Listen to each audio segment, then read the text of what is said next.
各位好，欢迎收看凤凰卫视每周台为您带来的天天话题栏目。治安呢是华人社区最关心的话题。2025年的洛县犯罪率下降了12.5%，这项成绩单对华人居民意味着什么？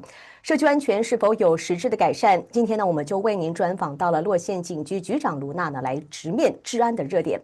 Chef Luna, thank you for joining us. Thank you so much for having me here today.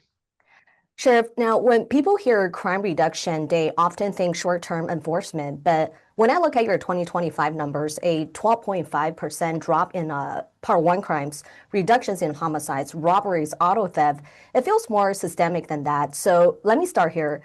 What do you think is fundamentally different about how LASD is policing today compared to even, just a few years ago? So when I arrived as the new sheriff of Los Angeles County, your sheriff, I asked a very simple question. What is our crime strategy? Because I believe our number one priority is to reduce crime, making our neighborhood safe for everyone who does business here, who lives here, plays here. So I really didn't like the answers I was getting. We have wonderful people that work here, amazing men and women who are committed to keeping our community safe. So the bottom line is I ended up asking for a crime strategy. So I had my assistant sheriff over patrol, Myron Johnson, he's the assistant sheriff over patrol, and he came up with a crime strategy. And basically what it is in a nutshell, it is a strategy that's driven by data. So we're looking at numbers, what's up, what's down, what's happening, where it's happening. And then we look at partnerships with our communities. So each captain at each station is mandated to build relationships with people in community, in business, to make sure that we're consistently communicating and coordinating. And then there's accountability. I talked about the captain. They are responsible for not only knowing what is happening, but how they're addressing it. And that becomes very important. And because of that, because of the great work our people are doing, you see those reductions that we're talking about. But it's an ongoing effort. I will celebrate what we concluded last year, but the work continues. And we're going to continue to work hard, roll up our sleeves. I think not too long ago, you saw that we did a press conference regarding the Lunar New Year and a lot of people carrying cash. We want to make sure that we're doing everything we can to prevent as much crime as we can. One other important factor, I also realize that even though we're being successful in crime reduction, that every number is a victim. So there are people still being victimized by crime. So I want to make sure specifically in our communities of color that historically, just like I'm Mexican American with immigrant parents, that folks in our Chinese community know that they can trust law enforcement. And when a crime occurs and you're a victim, please report it to us. If you're a witness to a crime, please report it to us. Because if you don't, it's like it never happened and people get away with it. Mm-hmm. And following up on that, because you mentioned strategy, you've leaned heavily into data-driven deployment, hotspot enforcement, coordinated operations with LAPD and CHP, even creating a department-led straight takeover training curriculum. But data can sometimes feel kind of abstract to the public. Can you walk us through how those analytics actually change what a deputy does on a day-to-day shift? Yeah, so the data is very important. The numbers are very important because numbers mean victims, like I just stated earlier. So what happens is through this crime strategy unit, and we have amazing analysts throughout the sheriff's department, they provide the numbers within categories of crime. So for example, Part 1 crime, that is a combination of violent crime and some property crime. So that's how we gauge where we place our resources. So the way this is supposed to work is an analyst provides the information to our deputies, to our detectives, and it gears them towards, focuses them on areas where crime is more prevalent. If we've had businesses hit, for example, in strip malls, or a market is being hit with retail theft, anything like that, that information is gathered with the analyst, and not only the time of day it's happening, the day it's happening, but what is happening, and then descriptions of the suspects and the vehicles that they're involved in. All that information becomes very important, and it makes our entire system more efficient, and that also helps us reduce crime. You did touch on something else that is very important. Today, we realize that crime is very transient. It crosses borders. And what I mean by that is, in our jurisdiction, I just describe what we do with the LA County Sheriff's Department. But people will jump on freeways, they'll go into and out of the city of Los Angeles, and there are 44 other law enforcement agencies in Los Angeles County. I am very proud to say that for me, a big part of my priorities is partnerships, collaboration. So I have amazing relationships, like with Jim McDonald, who's the chief of police in Los Angeles, with Sean Dury, who is the commissioner of the California Highway Patrol, and every chief in Los Angeles County. And together we share information, and we are able to apprehend folks. And we also are involved in task forces like retail theft, burglary, robbery task forces, copper theft task forces. We collectively work together. And at times we work with other state officials other than the California Highway Patrol, like state DOJ, and federal partners like Homeland Security or the FBI or the U.S. Marshals Service, specifically to address violent and serious crime. Mm-hmm. Now, I want to talk about homelessness because, it's one of the most sensitive intersections of public safety and compassion. Your homeless outreach services team contacted over 4,500 unhoused individuals and conducted hundreds of encampment operations, but with emphasis on services, not just enforcement. Now, how do you train deputies to balance accountability and dignity, especially in communities that actually have very strong feelings on both sides of this issue? Yeah, I'm very proud of the work that our host team does, and you just described what they do. And they are highly trained individuals that go out, and they're very proactive, but their focus is to try and get people off the street. Now, there's a difference between our host deputies and our regular deputies.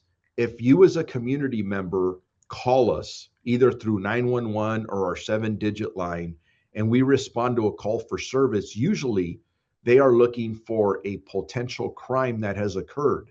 But if there's no crime that's being committed, and we're having, say there's an encampment, several tents, or something that is really negatively impacting the quality of life in a neighborhood or in a business district, this is where our host team comes in. And they are more strategic. They are more long-term. They come in and assess the problem, then figure out the best way to problem solve. And a lot of that is, one, getting to know or building a relationship with the unhoused population, getting to know their names, some of the challenges they have.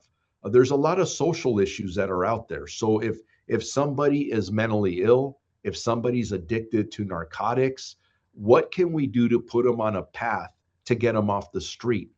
So that host team, very effective at placing people and connecting folks with services. And we do work in partnership.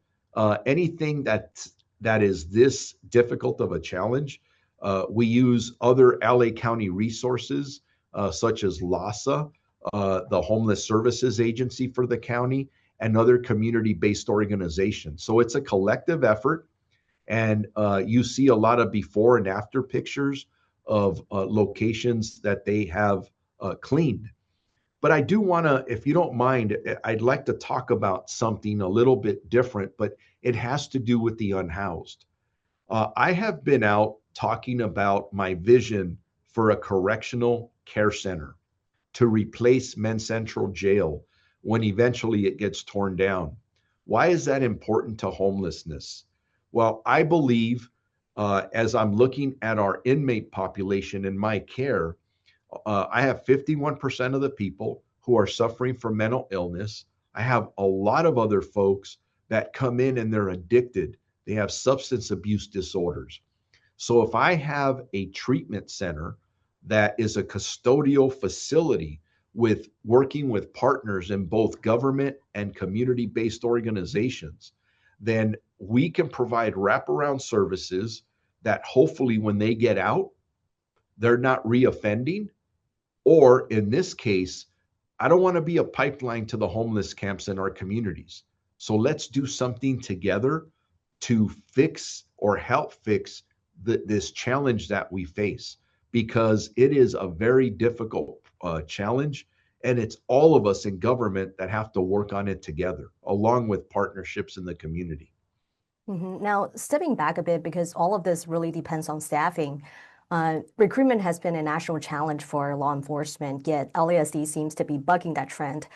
So you graduated over 400 deputies, expanded academy class sizes, cut attrition dramatically through the GRIP programs, and increased weekly applicants by more than 50%.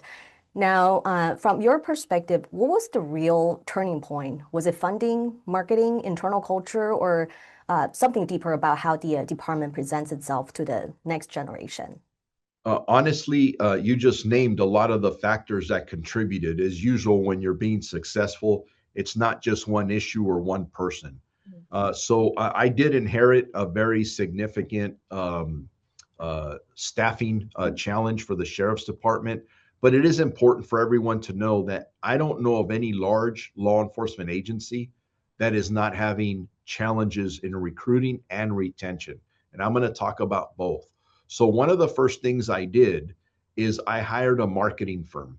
I wanted to improve our recruitment. Since I've hired this marketing firm, our recruitment has jumped up about 25%. The numbers of applications have jumped up about 54%. So we're doing very well in the recruitment side, and I'm going to keep on pushing so we can improve upon that. I had to continue I had to fix fractured relationships that existed between the sheriff's office and the board of supervisors, because ultimately they're the ones who control our budget and give us approval to hire more classes. I have developed a very good relationship with all 5 supervisors, and I have received approval to hire between 8 and 10 classes as we continue to fill our vacancies for the department. But I can't just talk about recruitment. I have to talk about retention. And it's interesting because if you look at the staffing for our department, like many organizations, it's like we have a lot of young people. We don't have a lot of people in the middle, and we have a lot of people that are senior, closer to retirement. So one of my things is, how do I hold on to everyone involved, especially on the older end of the spectrum? So what I've done is I've been very proactive, very aggressive in working with the board and working with the county administrators, one, to get our deputies a raise.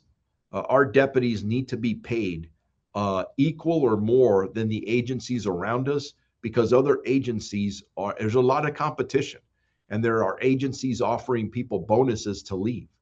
I want to stop that, although it's slowed down in the last several years. That's one factor. The other factor, I'm working on what I call on a STAR program, it's a cost neutral program that I've presented to the board, to our administrators, so that we can retain people, at least getting us through the Olympics. As all of you know, we are going to be hosting the largest Olympics ever in the history of the world. And I want to make sure that we are prepared. So right now, things appear to be lining up that way. But like everything else, it has to be negotiated. But we're working very hard so we can provide, not only worried about the Olympics, but make sure that I have enough resources to make sure you're safe in your neighborhoods, that your businesses are thriving, and safety is not like the significant concern, but it always should be the priority for all of us. Mm-hmm. Just like what you mentioned earlier, recruiting is one piece, but retention is the other half of the equation. You've also heavily invested in wellness, peer support, chaplain programs, wellness rooms, trauma-focused care, even a department-wide wellness app. I'm curious, has your definition of readiness changed as sheriff? Meaning, do you now see mental health and wellness as operational necessity, not just support services? Well, the answer to that is yes, things have changed for sure. But being in this profession for almost 40 years, I believe our profession has failed to properly support our employees. Being a police officer or a deputy sheriff, I believe, is the hardest job in America. The things our men and women get called to deal with is most people couldn't handle it. The things they see, the trauma, the way people hurt each other. And sometimes we have deputies who are literally saving people's lives, going to a call where someone's been shot multiple times, parents that kill their children. I mean, I could go on and on with the tragedies. Then we expect these men and women just to go to the next call that same day or even the following day. What I've done is let's call a timeout here. When we are disciplining our employees because they have been involved in misconduct, what is at the foundation of what happened there? Are we taking enough time to really say, are you okay? So I've changed the culture here. I'm in the process of changing the culture that says, you know what? It is okay to raise your hand and say, you know what? I'm not okay. I just handled the call where a baby died in my arms. And maybe I just need to take a little bit of a breather. So everything you named, which is a small list, we're doing all kinds of other things, is to make sure that we're providing the mental health support for our employees, because I truly believe if I create a mentally healthy employee, they end up serving our community so much better. And really, that's what it comes down to. I'm able to retain people longer. They have less health issues. So that's what I'm working towards. And I'm excited about that work. And I've got it to where I make sure that every sergeant, lieutenant, captain, commander, chief, assistant sheriff, they know that employee wellness is everybody's job. Mm-hmm. Thank you, Sheriff Luna. We're going to take a short break. Stay with us. Welcome back, Sheriff. Now I want to turn to custody operations because historically this has been one of the most scrutinized areas for LASD.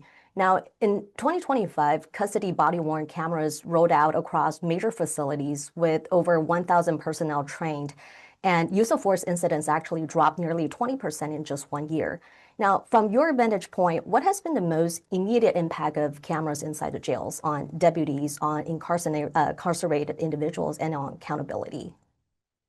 Well, the program just started, so I'm really looking forward to reporting out what the positives will be. But I believe in the line of work in law enforcement because we've seen a big difference with our deputies wearing it out in patrol and other assignments, that it will help in custody. And I'm going to give you one example. Every 3 months, it is my obligation through our settlement agreements, our federal settlement agreements, that I take tours of our 7 custody facilities. And out of the 7 that we have, 4 of them are integrating body-worn cameras. The other 3, because they're older facilities, infrastructure-wise, it'll take a little bit longer, but we will get there. When I visited these locations, I'm asking the deputies, hey, what is it like to wear a body-worn camera in here? And they go, well, it's something that we're getting used to, but we're seeing immediately that some of the people in custody are behaving different because they know they're on camera.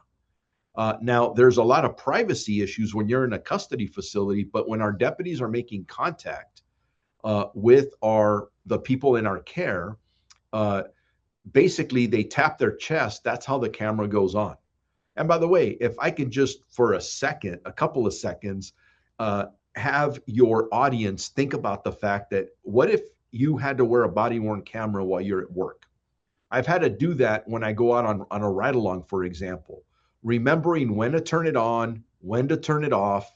And remember this, it's not under normal circumstances all the time.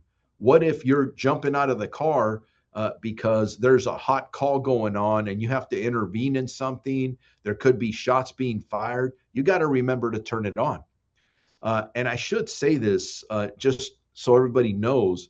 Some people say, well, why don't you just leave it on all the time?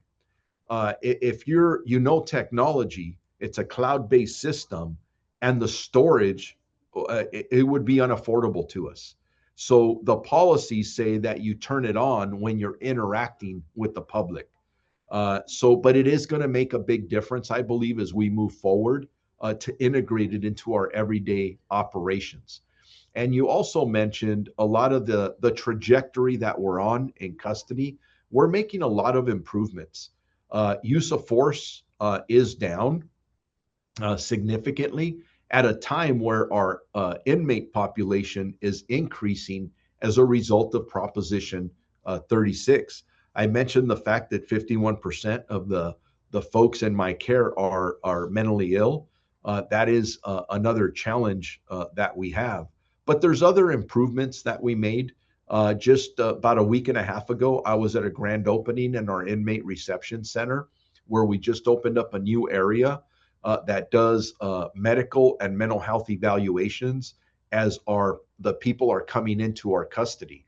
That will help our partners, because in the county jail, we have the correctional health department or services. They are a partner of us. It's another county department, and they're responsible for the medical side of the people in our care. So that will enhance things a whole lot as well. And staying on accountability for a moment, just like what you mentioned earlier, LASD continues to operate under several federal and state settlement agreements. You've made measurable progress, but full compliance is still a work in progress. Now, some critics say reform should move faster, while others argue, real change takes time. How do you respond to both perspectives? And, how do you ensure these reforms actually stick rather than just, checking boxes for monitors? Yeah, so we have with the Los Angeles County Sheriff's Department. When I walked in, I inherited a combination of 5 either consent decrees or settlement agreements, 4 of them in our custody facilities, 1 up in the Antelope Valley, which is Lancaster and Palmdale. And when I first came in, I had several members of the Federal Department of Justice who sat me down and basically told me that our lack of progress, I should say, was unacceptable, and I had to do something to change that. That's why when I first became sheriff, I created the Office of Constitutional Policing to deal with compliance and some other priority issues that I wanted. And I've got to tell you, I'm so proud of my department. I'm so proud of our folks in custody, because 4 of those settlement agreements and consent decrees are in custody. The trajectory that we're on is significant. Almost in every category, we've had improvements. So we are closer every week, every month to getting to where we should be in compliance. But some of these things have to do with facilities, and we have very older facilities. That's why earlier I was talking about this correctional care center that I'm really focused on. That would help us get closer to compliance as well. With people who say it's going slow, I'm an impatient person. I agree that I wish things can move quicker, but when you're dealing with facility and staffing issues and equipment issues and the lack of technology, I have to make it work with what I have. And in an environment where the county is having budgetary issues, I'm going to give you one example. I have asked for a jail management system. Basically, this system would help us manage what's coming in, what's going out, who is where. Believe it or not, we run the largest county jail system in the world, and we don't have a jail management system. When you think about it, that's pretty ridiculous, but I'm working on getting us one. It's a budgetary priority to me. But I go back to when I arrived 3 years ago. We are now months away from having a new computer-aided dispatch system, which deals with dispatching units in neighborhoods. When I got here, it was way overdue. It was consistently broke down. So through those relationships I talked about earlier, it cost a lot of money, but that's going to come online here probably by the summer. So I'm excited about that, but I still need a records management system, which we have an RFP out for now. And actually, I'm sorry, we had an RFP out and we identified a vendor, and now I have to work on a geo management system. I know you've also modernized aggressively, electronic reporting on iPads, AI-assisted video redaction, a new CAD system coming online, drones as first responders, and expanded real-time dashboards. But technology can fail if culture doesn't keep up. What safeguards are you putting in place to make sure modernization enhances judgment rather than replacing it? No, that's an excellent question, but I'm going to challenge that in that because I'm going to consider myself a little older. I'm saying that a lot of us aren't keeping up with the new kids that we're hiring, because a lot of the younger deputies that we're hiring are used to doing everything through technology. They're actually hungry for it. They're asking for more. So I find that there's people that are really excited when we're presenting them with the new technology, all these advancements. Those, you had a really good list there that you named. Everybody is adjusting to that.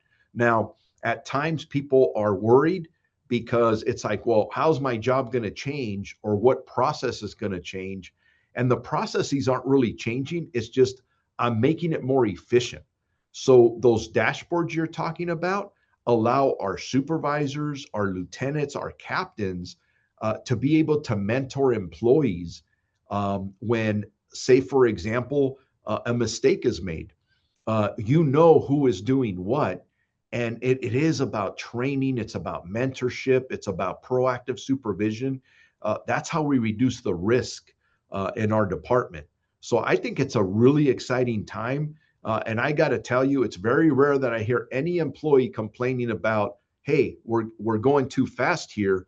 But there's an old saying I have in policing that cops hate two things: the way things are and change. So I am very well aware that change does impact people, but I'm very impressed with the men and women here that are accepting that change, and we're moving forward together. Now, I want to come back to use of force for a moment. Now, deputy-involved shooting dropped to 12 in 2025, well below the decade average, following Taser 10 deployment, crisis stabilization training, and expanded force option instruction. Now, when you look at those numbers, do you see this primarily as a training success or as a trust-building moment between deputies and the communities they serve? It's all of the above. Yes, in 2025, we had over a 42% reduction in deputy-involved shootings. And there's several contributing factors. You talk about technology. When I got here, half the tasers that our deputies were carrying in the field were broken. They weren't even carrying them. So what I did is I found money and I ended up purchasing well over 3,200 Taser 10s from Axon. And I'm going to tell you something that I believe, based on the reports I'm getting back from the field, that is a major contributing factor to the fact that this tool is so much more effective. It creates more distance in between our deputies who are out there risking their lives and the individuals that are creating some kind of a threat. And they've used this tool over and over, and it's prevented us from getting involved in using our firearms. I've also enhanced this isn't just about technology. I enhanced our use of force policy. When I arrived here, again, the federal government was all over us about the settlement agreement in the Antelope Valley because we had not updated our use of force policy. I have updated the use of force policy now. It matches and, in my opinion, exceeds the industry standard. So with better policy comes better training. You mentioned the ROAR training, which is de-escalation training. You start combining all that, and that's why you see a reduction not only in the deputy-involved shootings, but also use of force. So we're going to continue that. There's an accountability portion to that because, again, I can't give our employees and our supervisors and managers enough credit for everything that they're doing out there in this regard. And it does because the community sees the reduction, they see the effort going in, and we make them partners in this, and that trust is enhanced. Now, finally, Sheriff, 2025 also marked LASD's 175th anniversary. As you look ahead to 2026, with global events coming to LA, evolving public expectations, and a new generation of deputies entering the force, what does success look like for you personally as sheriff? What do you hope people will say LASD represents when they think of 21st century policing? I would just use the word legitimacy. Legitimacy is so important, and the way you get to legitimacy is public trust and accountability. And that's what we're going to represent. An organization that is proud to serve our community in partnership to reduce crime, to make sure that we continue with our relationships to increase our staffing, get better equipment and technology, whether it's cars, buses, helicopters, everything we need to do to keep our community safe every day, and then put out the welcome mat. We have the World Cup this year in 2026. We have the 2027 Super Bowl at SoFi Stadium, which is Inglewood PD, but we support them in that regard. And we have the largest Olympics and Paralympics ever in the history of the world. So that welcome mat is out, and we're going to make sure that everybody is safe. But they can look at their sheriff's department and be proud that we are part of the community. We hire from the community, and we are here to serve you. Sheriff Robert Luna, thank you for your time and for this candid conversation. Thank you for having me. I appreciate it. 同时也非常感谢各位的收看，我们下期同一时间再见。